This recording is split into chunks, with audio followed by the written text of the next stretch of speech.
Bismillahirrahmanirrahim. Assalamualaikum warahmatullahi wabarakatuh.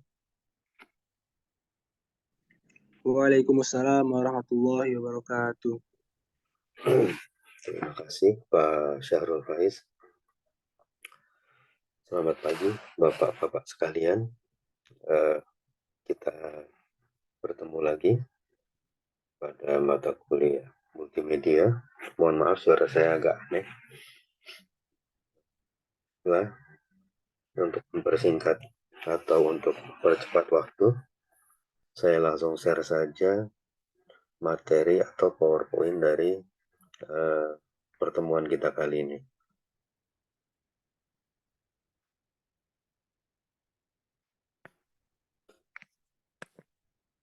Izin Bapak-Bapak semuanya, saya mulai saja. Bagi ada yang belum atau masih belum masuk, nggak apa-apa, nanti sambil menyusul saja. Karena waktu juga sudah lebih dari jam 8.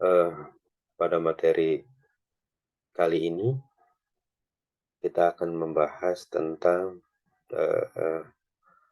multimedia kognitif, atau dalam artian pengolahan dari intelektual itu sendiri. Jadi kalau pada pertemuan sebelumnya, multimedia itu kan lahir dari sebuah pertunjukan opera.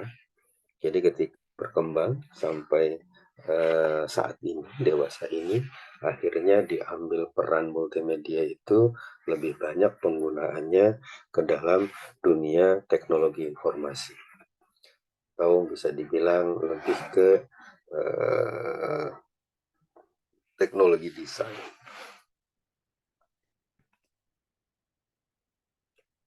Aspek keterkaitan sistem komputer dengan multimedia ini, menurut Santoso pada 2010, bahwa terdapat 3 aspek, minimal terdapat 3 aspek untuk kita dapat memproduksi dari sebuah multimedia. Yang pertama adalah perangkat keras, yang seperti teman-teman lihat di PowerPoint ini, perangkat keras. Yang kedua adalah perangkat lunak, dan yang terakhir adalah brainware atau dari manusianya itu sendiri. Seperti yang teman-teman semuanya tahu, perangkat keras itu kan sekumpulan peripheral ya di dalam sebuah komputer ya. Ada CPU-nya, ada monitornya, ada keyboard, ada mouse, dan yang lain. Kebanyakan CPU itu tidak terpisah seperti ini, tapi dia sudah bergabung dengan layar monitor. Yang kedua adalah perangkat lunak.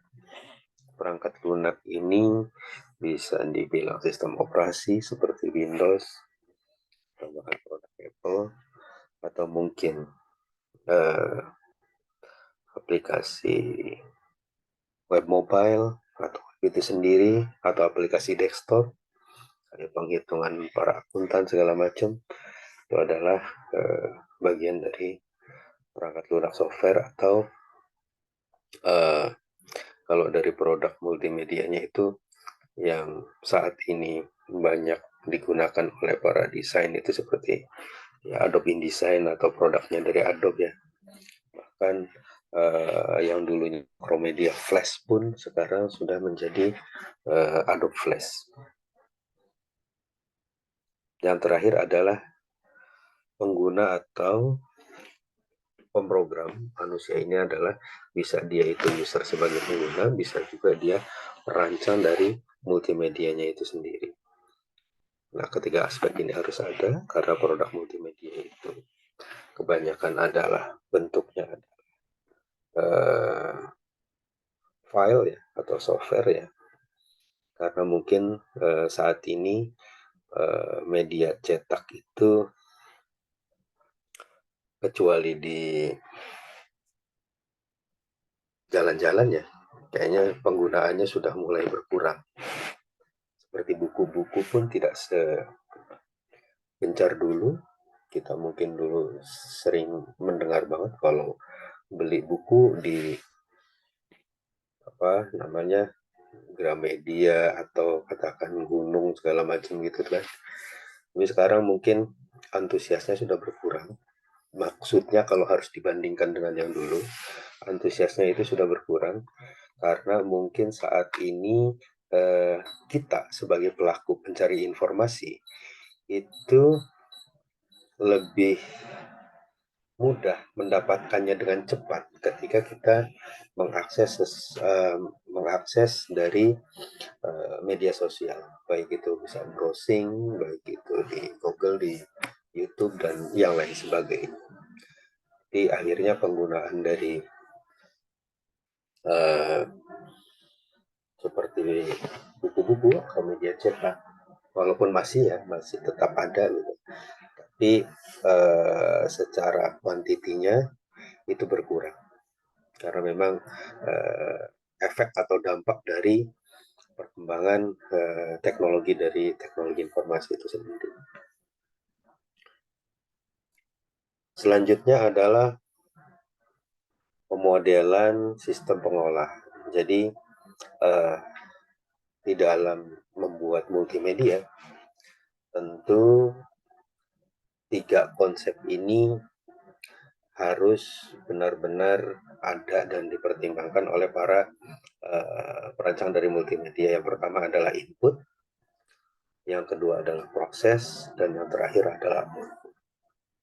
Pada zaman dahulu kala mungkin ketika di sebuah acara teatrikal itu penggunaan multimedia itu di samping mereka itu menggunakan dari berbagai macam media digabungkan menjadi satu, tapi kan ada tahapan-tahapan itu untuk menggabungkan dari beberapa media dikemas menjadi satu. Inputnya itu mungkin kalau seandainya di komputer itu bisa berbentuk data atau informasi, yang selanjutnya itu bisa diproses di dalam komputer itu sendiri, dan keluarannya adalah hasil dari keputusan atau hasil dari informasi yang diproses ke dalam sini. Tapi pada dasarnya pola kerja komputer itu atau konsep dari multimedia itu yang sekarang berkembang itu pada dasarnya para pengembang itu idenya itu lahir dari panca indera kita semua. Jadi gambar di samping ini adalah menunjukkan bahwa dari konsep multimedia itu lahir dari panca indera yang kita miliki. Panca itu 5, indera adalah ya indera.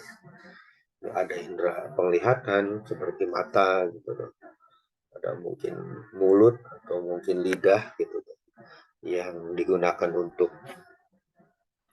sebagai indera perasa. Jadi kita bisa tahu gula itu rasanya manis, garam itu rasanya asin gitu, dan cabai itu rasanya pedas dan seterusnya gitu, karena mungkin dia adalah sifatnya adalah indera perasa. Dan selanjutnya adalah ada indera penciuman yang dalam hal ini adalah diwakili oleh hidung. Dan selanjutnya ada indera pendengaran yang diwakili oleh telinga. Yang terakhir adalah simbolnya adalah tangan atau sentuhan, indera peraba. Jadi kita bisa tahu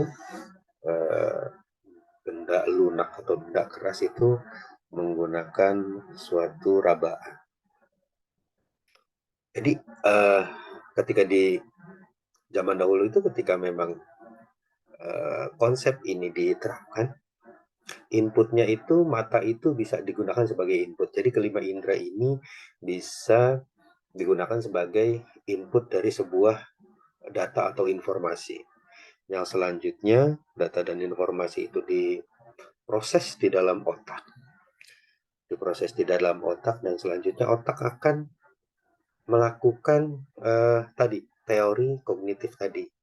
Jadi proses dari otak kita yang sudah mendapatkan data dan informasi atau edukasi yang akhirnya otak kita bisa memilih itu apa. contoh mata kita ketika mata kita melihat sebuah bola. Jadi ketika mata kita melihat sebuah bola, dari mana kita bisa tahu itu tuh bahwa itu tuh bola gitu. Ya karena bukan mungkin ya, karena kita ada edukasi.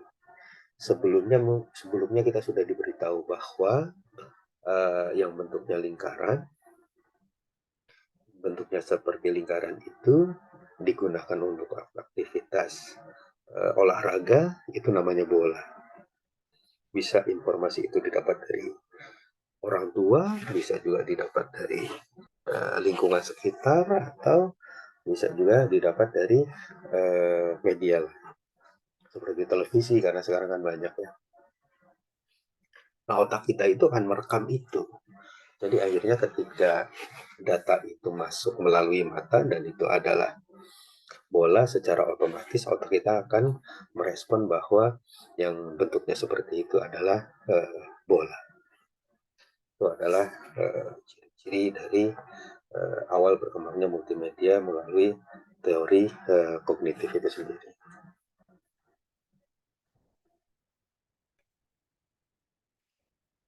Nah, selanjutnya adalah menurut Mayer, asumsi dasar teori Mayer adalah memori kita atau memori kerja manusia itu memiliki dua subkomponen yang bekerja secara paralel ya, baik visual maupun audio, baik pandangan maupun pendengaran. Dan pembelajaran dapat lebih berhasil jika kedua saluran ini digunakan untuk pengolahan informasi pada waktu yang sama. Nah, contohnya adalah seperti gambar yang digambarkan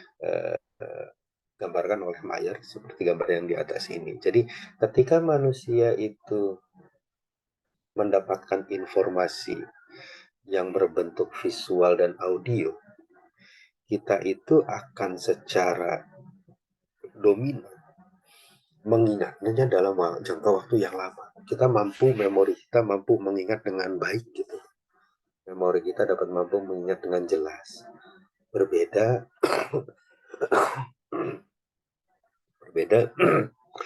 ketika kita hanya diberikan informasinya itu hanya menggunakan visualnya saja atau bahkan suaranya saja. Jadi kita akan cepat lupa ya. Makanya zaman dulu itu kenapa ada berkembangnya media televisi segala macam itu untuk salah satu dari dampak perkembangan dari multimedia itu sendiri. Karena dulu seperti kalau kita nonton film perjuangan gitu kan, itu kan orang-orang kan masih hanya mendengarkan radio.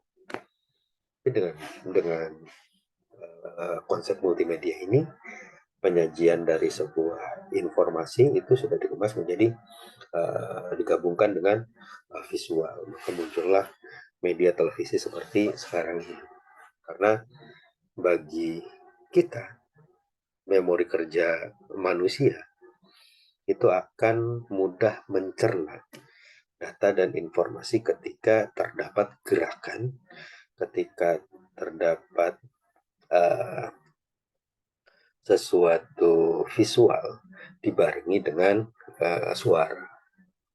Itu menurut asumsi dasar dari teori Mayer itu sendiri. Nah, selanjutnya adalah faktor utama yang dominan dalam berinteraksi dengan multimedia adalah faktor pengolahan intelektual atau kognitif. Jadi tentu saja ya, karena dengan konsep ini kita bisa melakukan evaluasi dari sebuah konsep pengembangan dari multimedia. Kita bisa melakukan analisa, kita bisa melakukan bagaimana caranya membangun multimedia dari mulai input, proses, dan output agar dapat diterima informasi yang mau kita sampaikan itu, agar dapat diterima bagi si pengguna. Contohnya adalah seperti yang saya contohkan yang kemarin, teman-teman juga merespon dengan baik jawabannya, bagaimana caranya kita memberikan informasi kepada multimedia yang berkaitan dengan pariwisata. Bagaimana caranya? Yaitu salah satu yang manfaat dan dampak manfaatnya adalah tentu yang dirasakan oleh kita sebagai pengguna gitu.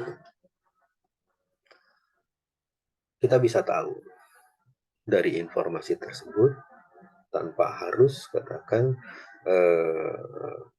apa ya, mungkin selebaran segala macam ya. Kalau sekarang kan cukup dengan konsep multimedia itu ketika penerapannya adalah di tempat pariwisata kita bisa tahu gitu. Apalagi penyajian multimedianya ada petanya, peta lokasi, informasinya, detail segala macam. Cukup kita melihat dari gambaran konsep dari multimedia yang disajikan, kita bisa lebih mengerti dan memahami bahwa tempat pariwisata itu memiliki keunggulan-keunggulan dibandingkan dengan tempat lain, atau memiliki ciri khas tersendiri, seperti mungkin kalau di Bogor atau kalau di pesisir-pesisir ya, di pantai gitu kan, tentu adalah penyajiannya berbeda ya. Penyajian konsep multimedia dengan daerah pesisir dengan daerah pegunungan mungkin berbeda. Jadi para perancang dari multimedia juga harus memperhatikan aspek-aspek psikologis dari penggunanya ya. Jadi bagaimana menyajikan multimedia itu sampai kepada pengguna yang kita tuju. Penggunanya siapa nih, marketnya ini siapa? Kalau memang marketnya adalah bagi mereka-mereka yang ada di wilayah pesisir, mulai dari desainnya, mulai dari penggunaan visual atau warna segala macam itu menyesuaikan dengan kondisi atau wilayah dari wilayah di pesisir itu sendiri. Begitu juga dengan yang di area perbukitan atau pegunungan. Selanjutnya, jadi pada awal tahun 1960 sampai 1970, paradigma utama psikologi kognisi ini mencari karakter manusia sebagai pengolah informasi. Jadi pada tahun 1960 sampai 70, menurut dari teori multimedia ini adalah pada saat itu dari multimedia semakin berkembang dengan diteliti kita itu jadi model penelitian bagaimana caranya agar multimedia ini sampai kepada pengguna atau penikmat dari multimedia. Selanjutnya adalah segala sesuatu yang di indera, di panca indera,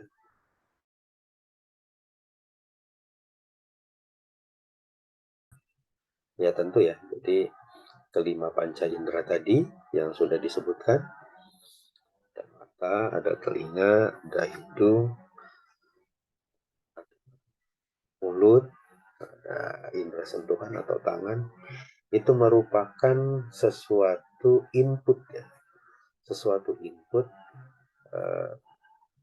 masukan yang dapat diproses melalui otak dan nanti keluarnya adalah outputnya adalah hasil dari proses yang ada di dalam otak kita.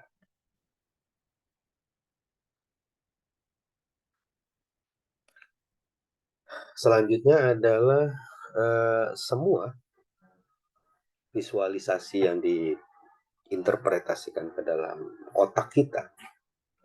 Pada dasarnya ada hal-hal tertentu yang otak kita itu dimanipulasi atau ditipu oleh apa yang kita lihat.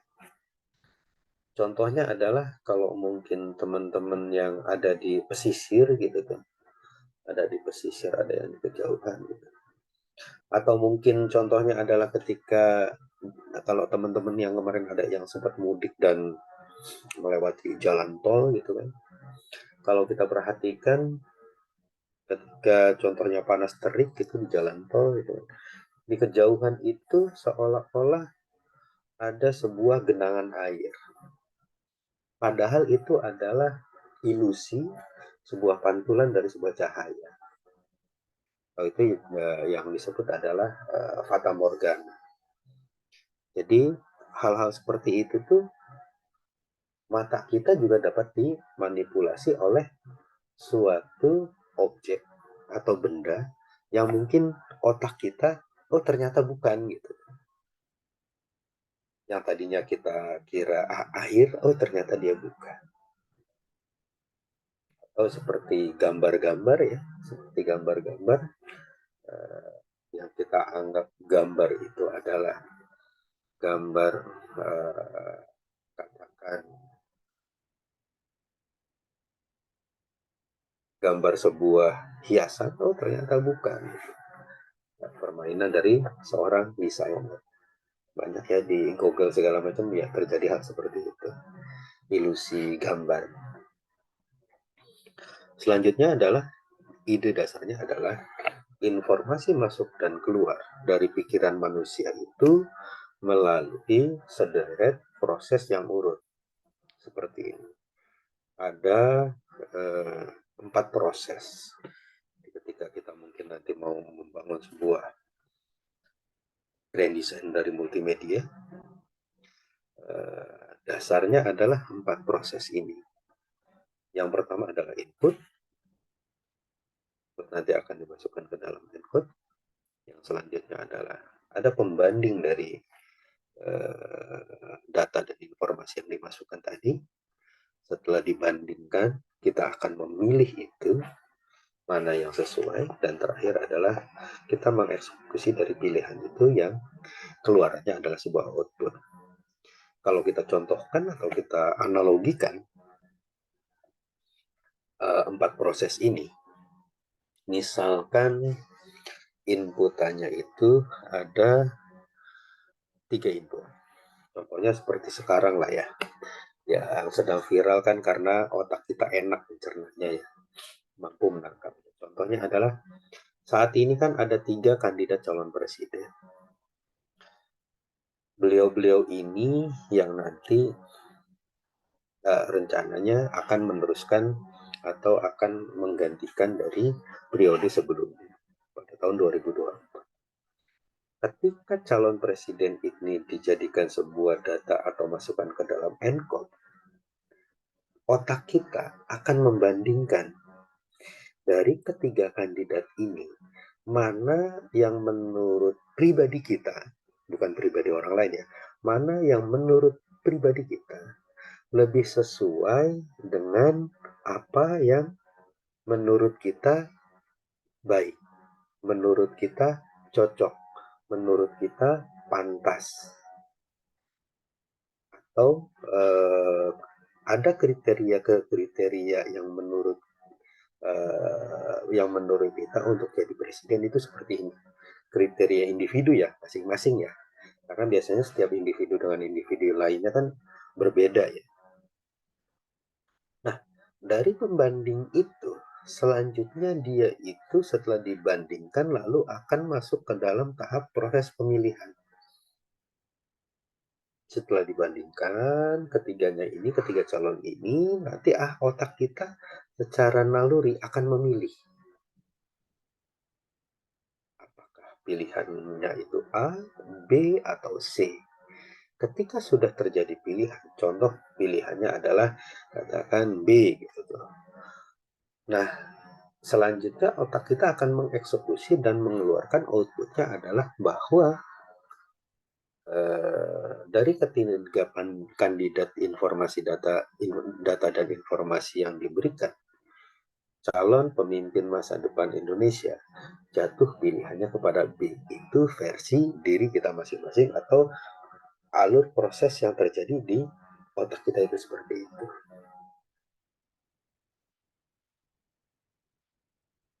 Ini adalah salah satu konsep ketika kita akan membangun grand design dari multimedia.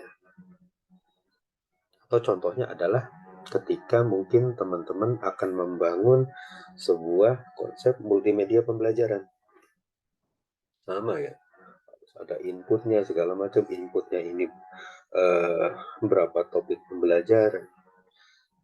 Terus teman-teman juga membandingkan penempatan button segala macam yang baik ini seperti apa, pemilihan warna. Selanjutnya ya langsung dieksekusi setelah grand design itu semuanya terpenuhi ya. Mulai dari bagaimana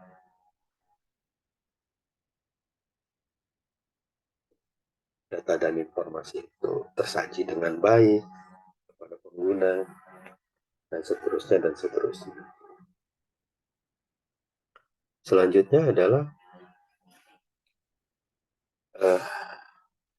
dua hal penting yang dapat ditambahkan dalam model dasar pengolahan pada manusia ini adalah pengolahan atas dasar perhatian, dan yang kedua adalah ingatan. Ini penting ketika kita mau membangun suatu multimedia. Kenapa? Agar apa yang nanti akan kita bangun. Karena sebenarnya kan multimedia adalah bagaimana kita itu membangun suatu data dan informasi yang dapat menarik konsumen untuk lebih tertarik terhadap apa yang kita sajikan. Makanya kenapa para marketing itu berlomba-lomba menyajikan sedemikian rupa baiknya agar mereka dapat perhatian dan diingat. Contoh seperti Umile membuat billboard dengan mengisikan sebuah kata-kata, kan akhirnya diingat, punya corak tersendiri. Mungkin contoh sekarang seperti yang kemarin saya sampaikan, billboard sudah mulai berkembang yang tadinya hanya satu dimensi, 2 dimensi, 3 dimensi, sekarang udah mungkin 4 dimensi kali ya. Sudah 3 dimensi yang gambarnya bisa keluar seperti itu. Bukan gambarnya bisa keluar, seolah-olah keluar dari layar LED-nya. Itu kan luar biasa ya. Itu kan fungsi dari bagaimana menarik sebuah perhatian dari konsumen. Dan konsumen itu mampu mengingatnya bahwa informasi yang disajikan menggunakan multimedia sangat kuat ya dampak dan manfaat bagi market pasar yang dituju. Dampak tidak tanda itu seperti yang masih diingat dari sekarang kan, mungkin teman-teman kan karena momennya Lebaran kan biasa kan, kalau sampai sekarang kan mungkin teman-teman juga karena mungkin bisa jadi sekarang itu teman-teman generasi sekarang, tapi kalau teman-teman yang generasi dulu kan sudah pada tahu momen Lebaran ya kuehnya kongguan, padahal isinya bukan kongguan. Itu apa ya, karena memang zaman dulu kongguan ini gencar sekali. Ketika mendekati momen-momen Lebaran, mereka gencar sekali mengiklankan produk mereka yang dijadikan suguhan buat hari raya. Makanya dampaknya sampai sekarang. Jadi ketika hari raya tiba, kue asli dari kongguannya orang tua kita mungkin memanfaatkan itu dengan mengisi dengan kue kongguan itu isi jajanan dari produksi sendiri atau produksi lokal. Tapi kan akhirnya dia berhasil. Kongguan itu berhasil memberikan citra yang baik bahwa salah satu suguhan Lebaran terfavorit kalau seandainya ada pemilihan itu seperti itu. Mungkin ya seperti sarung ya, dulu sarung BHS, gajah duduk. dan sebagainya ya. Selanjutnya adalah, nah ini adalah yang tadi ya, tahapan dari proses tadi. Nah, dari tahapan proses tadi, ketika digabungkan dengan perhatian dan ingatan atau memori, inputan tadi sebenarnya di dalam manusia itu, di dalam diri kita itu saling timbal balik. Jadi bukan hanya satu arah, tapi di kita itu sangat kompleks ya. Kalau harus dibandingkan dengan komputer itu, di kita itu sangat kompleks sekali. Memori di kita itu sangat kompleks. Cara kerja sistem yang ada di kita itu sangat kompleks sekali ketika menerima inputan diproses di dalam otak. Mungkin juga bukan cuma otak kan, otot segala macam gitu kan, syaraf-syaraf.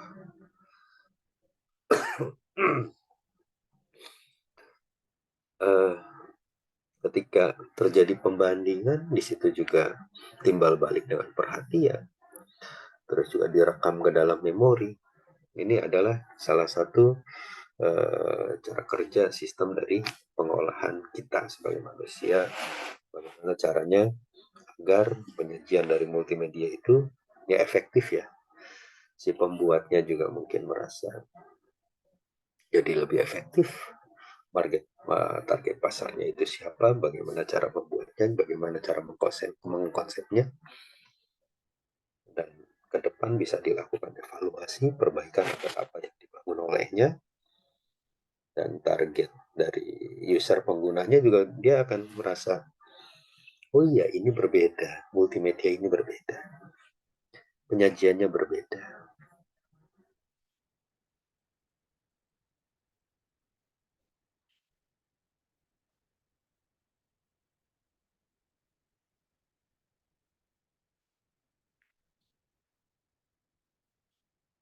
Memori di dalam kita itu terbagi menjadi 3. Yang pertama adalah register sensori. Jadi bagaimana peran dari multimedia itu agar dapat kita itu mengingat semaksimal mungkin ketika kita menyuguhkan sebuah informasi dari yang kita tayangkan ke dalam media ini dapat diingat oleh target user kita. Yang pertama adalah ada register sensori yang menerima informasi dari luar dan akan memegang informasi untuk waktu yang singkat. Jadi di dalam otak kita itu ada yang cara kerjanya hanya mengingat dengan singkat, ada yang mengingatnya dengan jangka pendek, ada yang mengingatnya dengan jangka panjang. Kalau ingatan jangka panjang itu berarti ya bisa luas ya, nggak terbatas ya. Bukan hanya sehari, 2 hari, setahun, 2 tahun, dan seterusnya ya. Tapi jangka panjang, tidak terbatas. Kalau ibarat di dalam komputer mungkin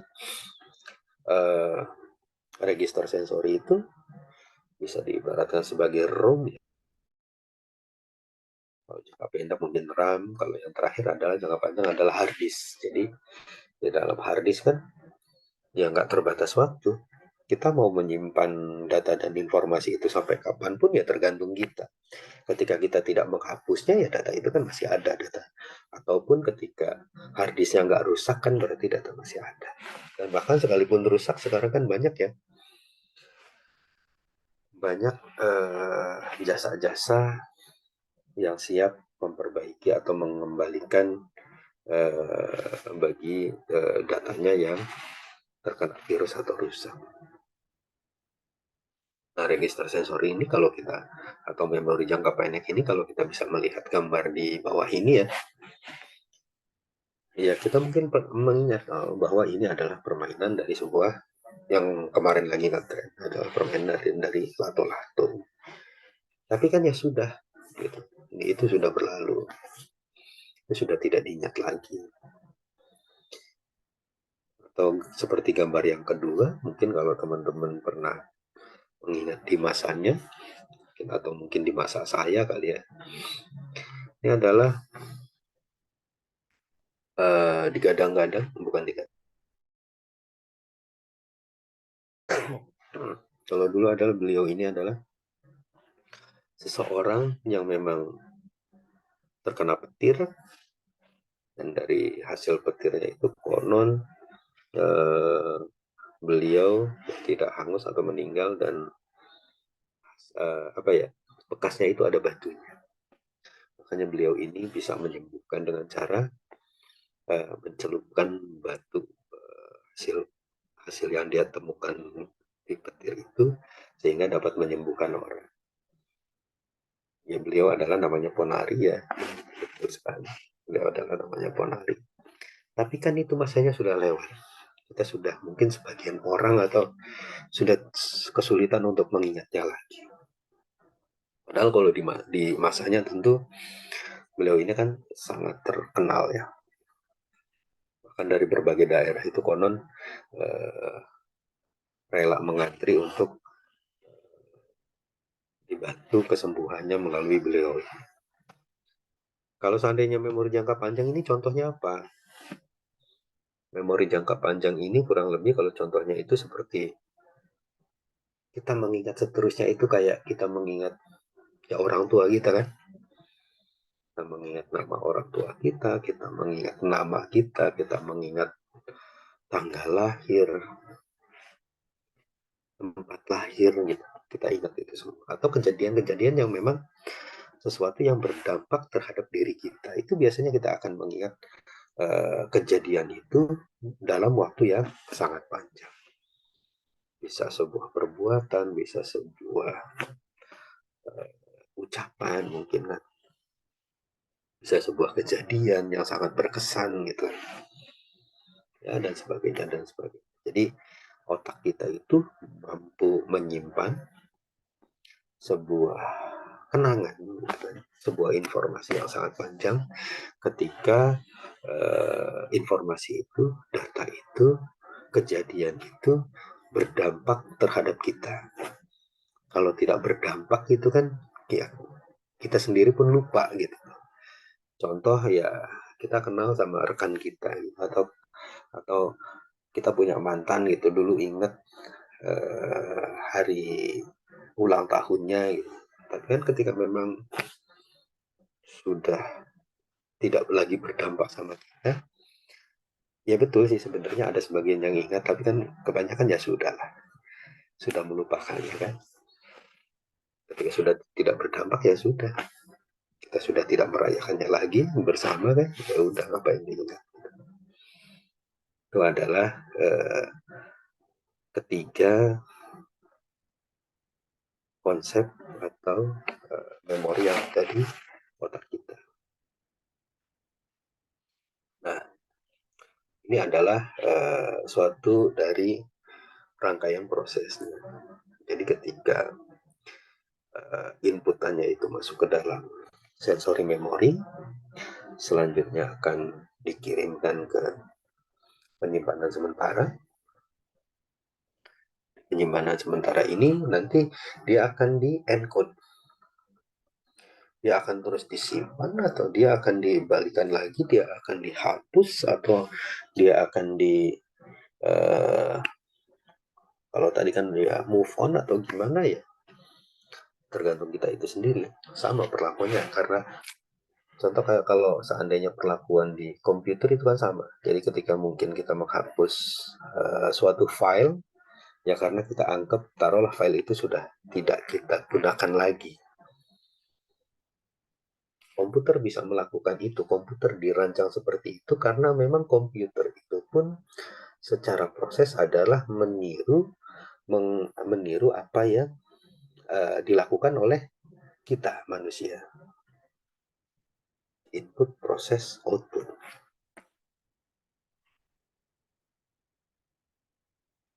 Selanjutnya adalah persepsi visual. Di dalam multimedia, persepsi visual adalah sesuatu hal yang menonjol ya. Di samping nanti ada persepsi audio ya.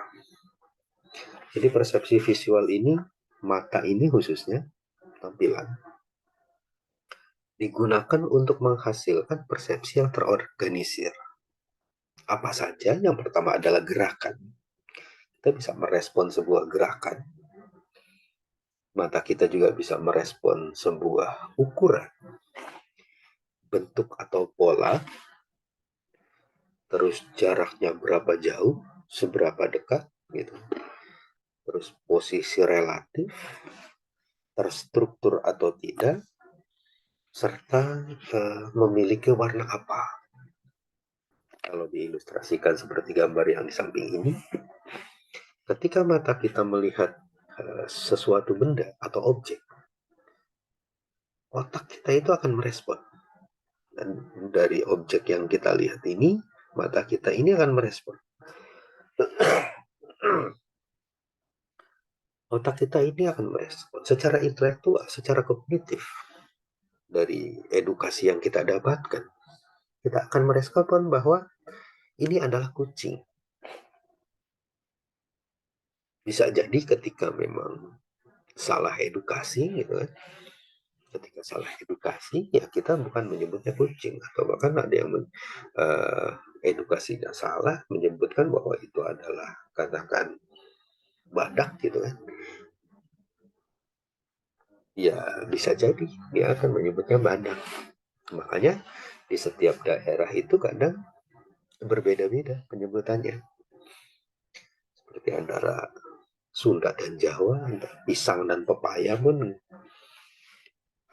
kadang menurut yang orang Sunda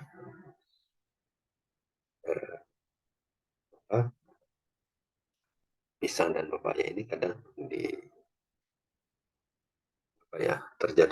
terdapat perbedaan lah. Tapi ketika dijelaskan ya sebenarnya mah beda sebutan saja, kurang lebih seperti itu.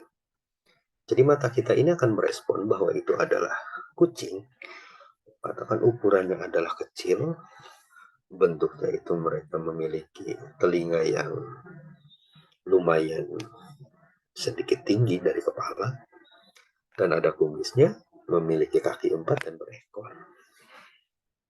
Jaraknya seberapa jauh dari kucing ini, katakan 1 meter, terus warnanya apa? Warnanya adalah oranye.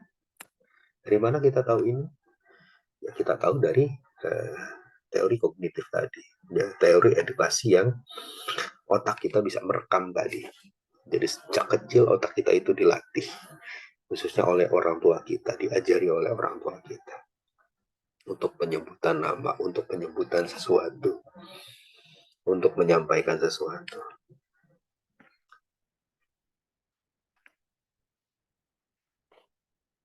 Nah, selanjutnya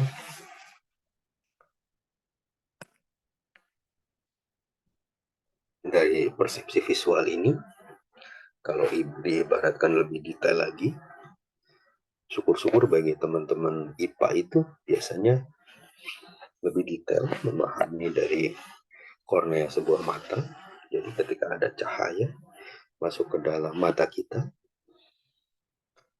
secara otomatis mata kita akan merespon. Mulai dari saraf-saraf mata, retina, dan yang lain sebagainya, yang selanjutnya akan dikirimkan kepada siapa? Akan dikirimkan kepada otak. Otak nanti akan merespon, otak nanti akan memproses. Setelah otak itu memproses, baru otak ini akan mengeluarkan output melalui mana? Bisa melalui gerakan, bisa melalui suara, bisa melalui, ya mungkin itu aja ya, gerakan sama suara ya. Karena melalui suara ketika melihat, cahaya ini warnanya putih, cahaya ini warnanya merah, cahaya laser ini warnanya hijau, dan seterusnya dan seterusnya.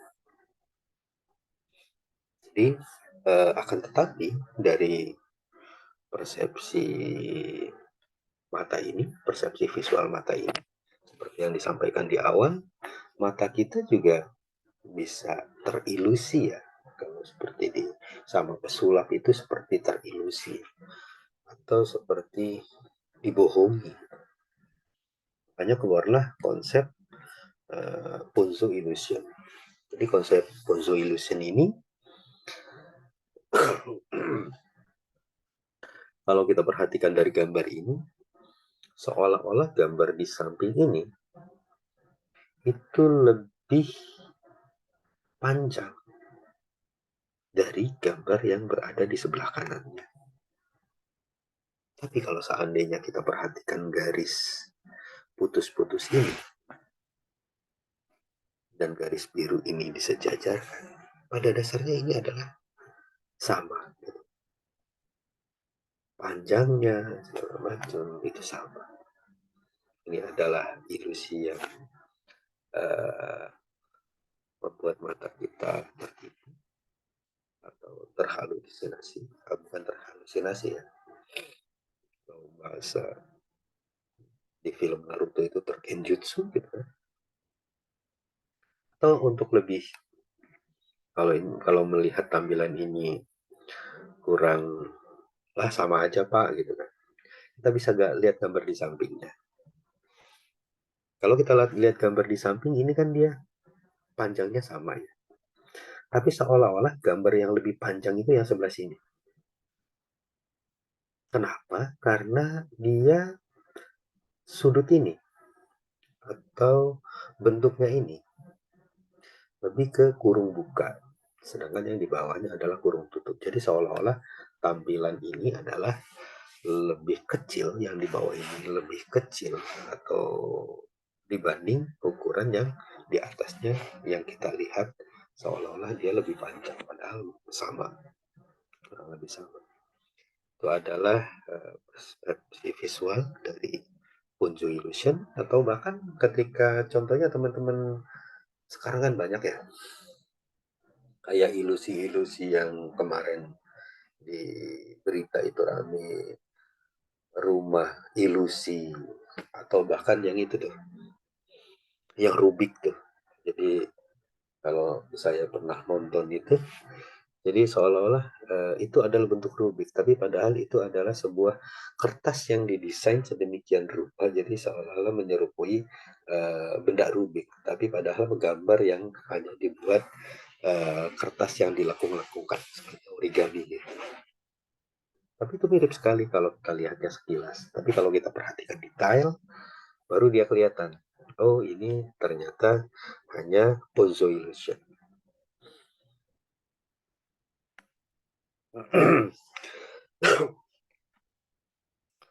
Selanjutnya, yang tidak kalah penting dalam multimedia adalah medan penglihatan. Jadi medan penglihatan ini adalah sudut yang dibentuk ketika mata kiri kita, ketika mata ini bergerak ke kiri terlalu jauh atau ke kanan terlalu jauh.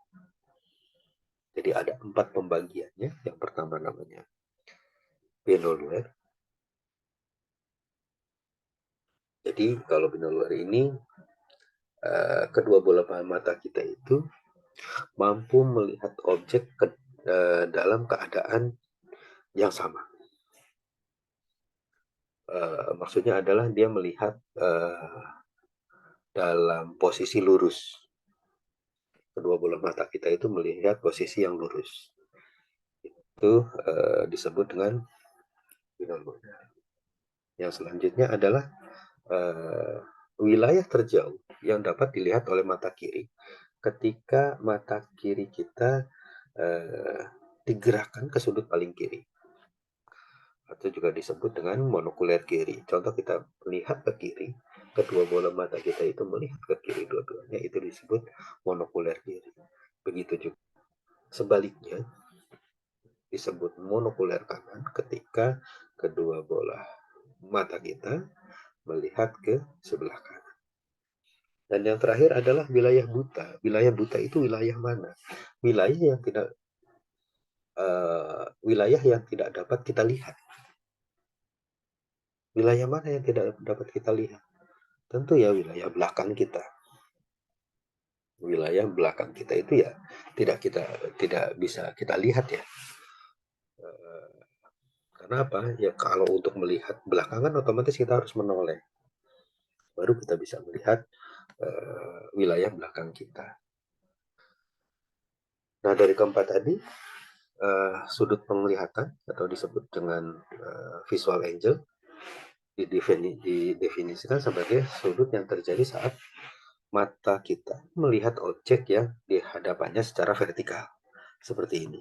Jadi ketika kedua bola mata kita itu bisa melihat secara vertikal, maka mata kita itu dapat melihat, kalau dipresentasikan itu bisa melihat 100% dari apa yang kita lihat di depan mata kita.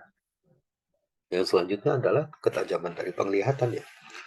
Visual activity adalah sudut penglihatan minimum mata kita. Jadi walaupun memang mata kita dapat bisa melihat dengan objek dengan sangat jelas ya. Tetapi kalau kita perhatikan dari gambar ini, kita itu bisa melihat dengan persentase sekitar 100% itu ketika memang kita bisa melihat secara sudut atau titik yang secara vertikal dan secara horizontal itu tepat di depan kita. Sedangkan kalau seandainya tadi samping kiri, samping kanan, atas kita dan bawah kita itu kita masih sanggup melihat, mata kita masih sanggup melihat, hanya saja mungkin persentasenya tidak seperti tadi ya 100%. Tentu saja karena uh, apa ya, cakupan dari penglihatan ini itu kan diameternya mungkin terbatas. Jadi kita masih bisa melihat, hanya saja kalau dipresentasikan itu kurang lebih hanya 50%. Kalau bisa digambarkan seperti gambar di samping, kalau ke samping ini adalah ke samping kiri dan ke samping kanan, kalau yang di sini adalah atas dan bawah. Kurang lebih seperti itu, seperti digambarkan di gambar ini, diilustrasikan di gambar ini. Yang selanjutnya tidak kalah penting adalah dalam mendesain sebuah multimedia, tentu adalah pewarnaan.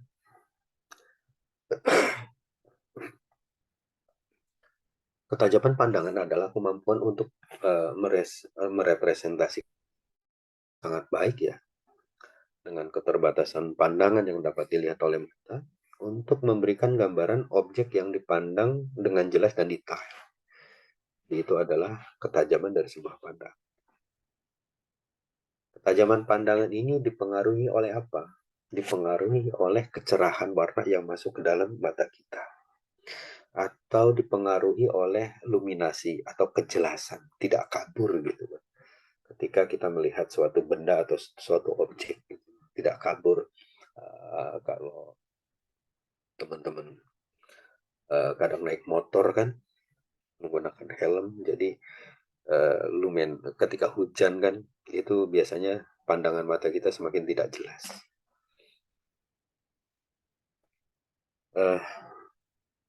Selain itu, ketajaman juga dipengaruhi oleh sebuah warna. Seperti saya tulis contoh di bawah ini, hue saturation. Jadi kalau teman-teman biasa main di desain itu seperti di Corel mungkin atau Photoshop gitu kan, itu ada menu hue saturation. Hue itu adalah corak untuk macam-macam warna dalam corak yang berbeda-beda ya. Jadi semakin tinggi nilainya, tentu tingkat kecerahan dan tingkat kejelasan dari warna juga semakin tinggi. Dan saturation sendiri adalah kejenuhan atau jumlah putih terhadap warna. Jadi semakin sedikit saturationnya, maka akan semakin gelap warnanya. Tapi di dalam Photoshop itu, mungkin bagi teman-teman yang menggunakannya, hue saturation ini kan biasanya dijadikan satu ya, dan dia itu ada 3 menu ya, kalau nggak salah itu ada 3 menu. Kita tinggal tarik ke kanan, kita tambahkan semakin tinggi, kita juga bisa kurangi ke kiri, segala macam itu. Teman-teman mungkin nanti bisa mencobanya. Jadi efek dari hue saturation ini secara realnya itu akan seperti apa, itu nanti teman-teman bisa coba sendiri di Photoshop.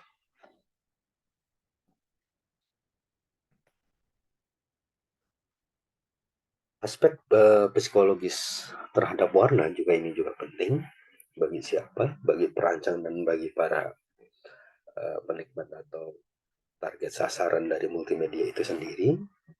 Jadi dari beberapa teori ini didapatkan seperti ini. Kita itu diharapkan menghindari penggunaan warna yang tajam secara simultan ya. Harus kita hindari. Yang kedua adalah menghindari warna biru murni untuk teks ya, untuk teks, garis tipis dan bentuk yang sangat kecil. Dan selanjutnya adalah menghindari penggunaan warna biru yang secara berdekatan, pengaturan cahaya karena mungkin ketika di dalam suatu ruangan itu cahaya itu atau warna itu bisa berubah-ubah ketika terkena pantulan sebuah cahaya. Yang selanjutnya adalah menghindari penempatan warna merah dan hijau. Saya juga nggak tahu kenapa ini harus menghindari warna merah dan hijau secara berseberangan pada tampilan berskala besar. Mungkin ketika itu ditampilkan dalam skala besar, coraknya itu tidak match ya. Ketika harus mungkin dibuat gradasi pun tidak match gitu. Makanya menurut teori ini ya, menghindari penempatan warna merah dan hijau secara berseberangan. Mungkin kan kalau warna gradasi kan atau warna apa ya yang bisa buat bunglon gitu kan lebih soft mungkin ya, pandangan mata kita itu lebih enak menerima. Tapi ketika mungkin berseberangan langsung itu kan terlalu jomplang mungkin ya, gradasinya itu terlalu jomplang. Aspek kognitif pada warna ini selanjutnya adalah jangan menggunakan warna yang berlebihan. Jadi menurut teori ini untuk sebuah desain dari multimedia kita jangan terlalu banyak menggunakan warna yang terlalu berlebih. Ya sebenarnya sepakat sih ya, karena sesuatu yang berlebih itu pasti akan sangat tidak baik. Apapun itu ya, apapun itu ya. Biasanya memang sesuatu yang berlebih itu sangat tidak baik. Selanjutnya adalah warna yang sama membawa kesan yang berbeda untuk hal yang berbeda. Seperti ya contoh billboard dari Yumel tadi gitu. Jadi kan dia kan membuat warna yang sama untuk iklan katakan di Kabupaten A, Kabupaten B atau Provinsi A, Provinsi B. Ya kan konsepnya sama. Tapi ketika itu dia ditempatkan di titik tertentu gitu kan. Ya kesannya itu kan berbeda. Karena mereka itu biasanya Yumail itu mengiklankan sesuatu itu juga membawa sebuah kearifan lokal daerah-daerah tersebut gitu. Jadi kurang lebih seperti itu. Yang selanjutnya adalah urutan warna ini sesuai dengan posisi spektralnya ya atau pantulan atau pancarannya. Selanjutnya kecerahan dan saturasi akan menarik sebuah perhatian. Jadi dengan warna yang cerah, dengan saturasi yang pas, itu biasanya dalam sebuah visual, pandangan sebuah mata kita, itu biasanya akan menarik sebuah perhatian dari desain multimedia yang kita sajikan. Seperti mungkin jika teman-teman melihat ya, atau browsing ya, contoh dari cover film gitu kan, cover film kalau di zaman saya itu yang sangat menonjol desainnya adalah film AADC ya, Ada Apa Dengan Cinta dulu itu, maaf saya harus bernostalgia. Jadi di desain dari konsep film multimedia apa konsep dari ADC itu menarik gitu ya tampilannya karena pada saat itu mungkin desainnya masih pada kaku. Jadi muncullah film ADC dengan desain yang sangat menarik. Jadi dari desain tersebut juga di samping kualitas filmnya ya, tapi dari desain tersebut juga akhirnya kan menarik perhatian para penonton. Atau mungkin desain-desain film yang sekarang ya covernya gitu kan ya. Ketika kita mau mencari film kan bukan cuma kita mau deskripsinya dulu, tapi tampilan dari sebuah cover film tersebut menarik atau tidak gitu. Ketika memang tampilannya menarik, kita kan terus mencari informasi. Ini film apa sih? Menceritakan tentang apa sih gitu tuh. Terus pemainnya siapa sih? Akhirnya kan kita tertarik untuk bisa jadi mendownload atau menonton secara langsung ya. Itu adalah apa kekuatan dari sebuah visual warna ya, desain yang akan kita sajikan, akan kita tampilkan kepada market yang kita tuju.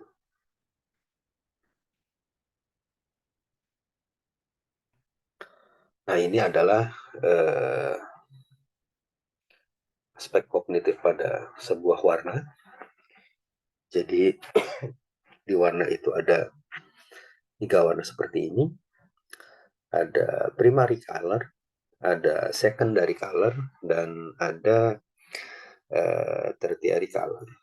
Jadi kalau kita lihat di sini, yang saya ambil dari visualdictionary.com ini, jadi dari primary color ini,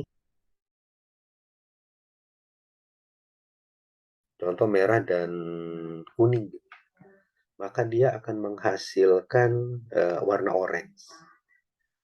Atau ketika warna biru, ketika kita gabungkan dengan warna kuning, akan menghasilkan warna hijau.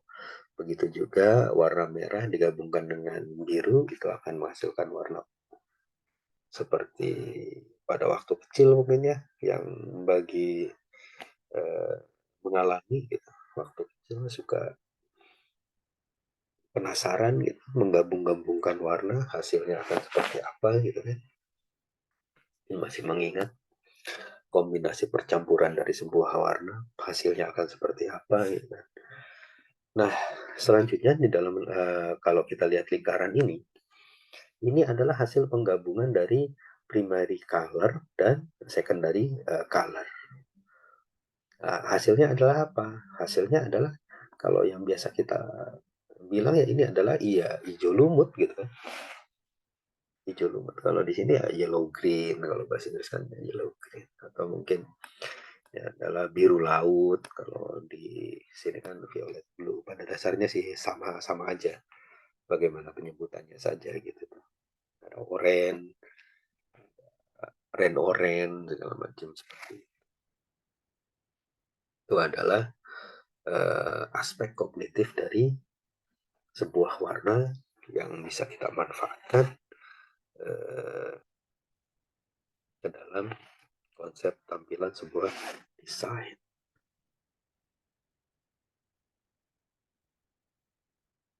Yang selanjutnya adalah luminasi.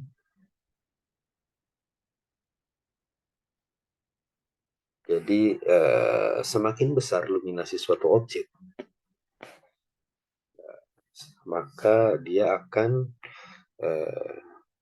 semakin dapat dilihat oleh mata kita.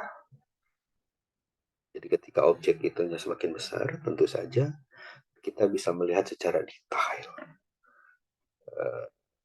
Contohnya adalah ketika kita melihat menggunakan teleskop ya, atau mungkin ketika kita melihat benda yang besar ya, maka kita akan bisa melihat lebih detail dari objek yang kita lihat.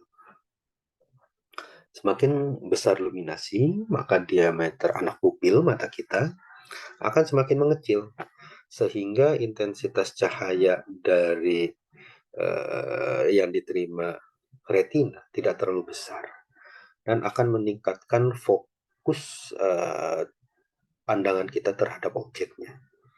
atau disebut juga dengan depth of file. Jadi kalau teman-teman ini bermain di menggunakan menyenangi ya, hobi ya, atau mungkin dari teman-teman ini pernah menggunakan kamera DSLR, ya cara kerja DSLR itu pun ya sama mencontoh dari konsep mata kita. Ketika kita mau memfoto sebuah objek gitu kan, biasanya si kameramen bukaan berapa nih, shutter shoot berapa segala macam kan gitu ya biasanya ya. Kurang lebih seperti itu. Konsepnya adalah sama. Jadi agar cahaya yang masuk itu ke dalam lensa kamera kita itu bisa lebih sedikit, agar apa, hasil gambar yang kita dapatkan, kita shoot itu dia bisa lebih detail. Itu adalah luminasi. Yang selanjutnya adalah kontras. Kontras adalah hubungan antara intensitas cahaya yang dikeluarkan atau dipantulkan oleh objek dengan intensitas cahaya dari latar belakang atau background atau objek lain. Kalau kontras, saya yakin bapak-bapak semuanya tahu ya kontras ya. Cahaya yang dipantulkan ya, kecerahannya. Nah, selanjutnya adalah kecerahan atau brightness. Adalah tanggapan subjektif mata terhadap cahaya yang dipancarkan.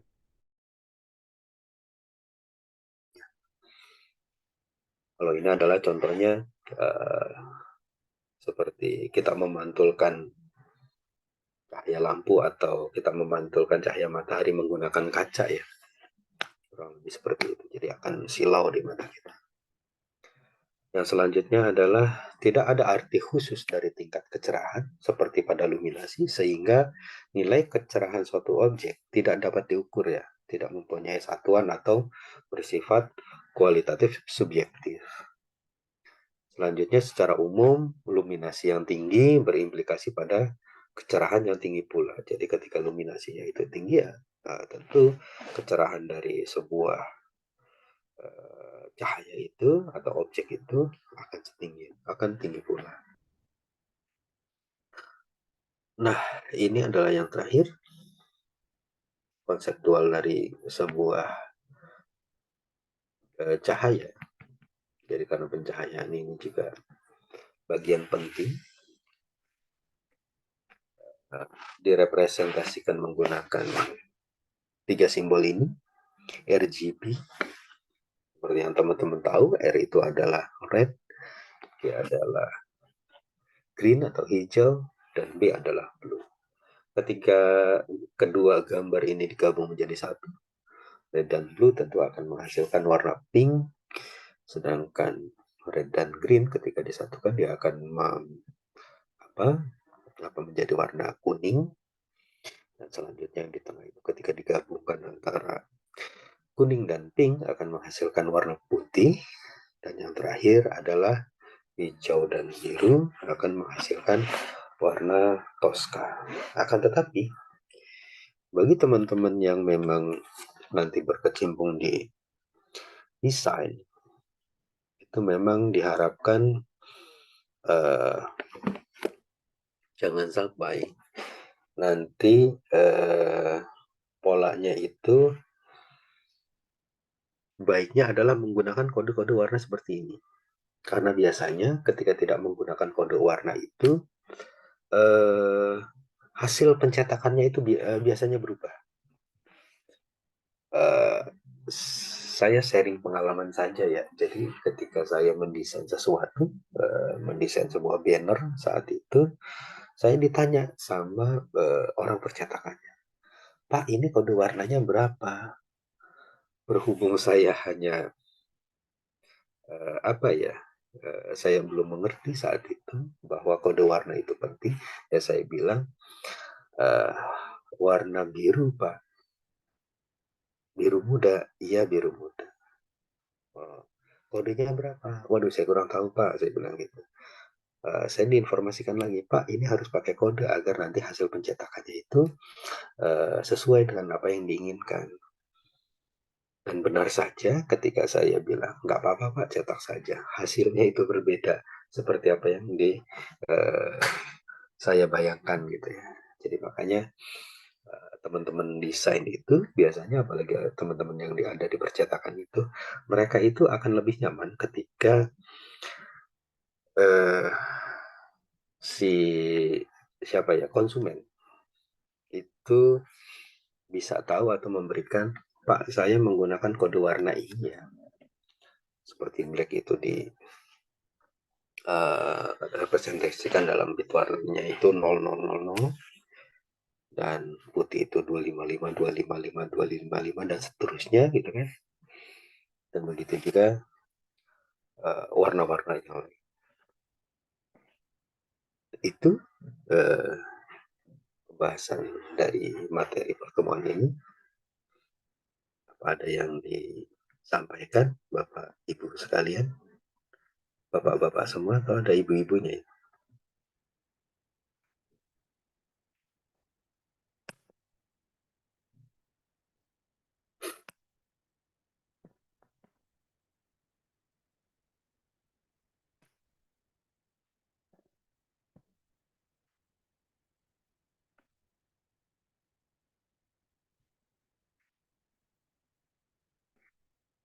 Bapak-bapak semua ya. Mungkin itu yang bisa saya sampaikan Bapak Ibu.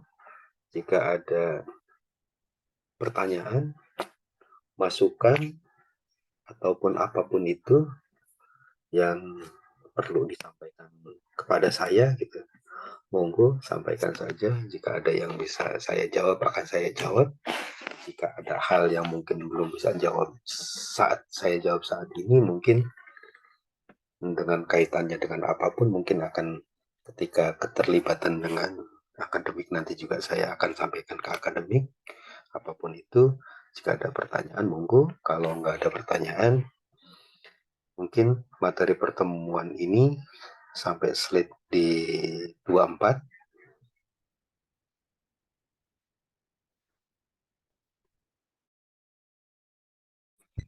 Kalau nggak ada pertanyaan, Ya ada.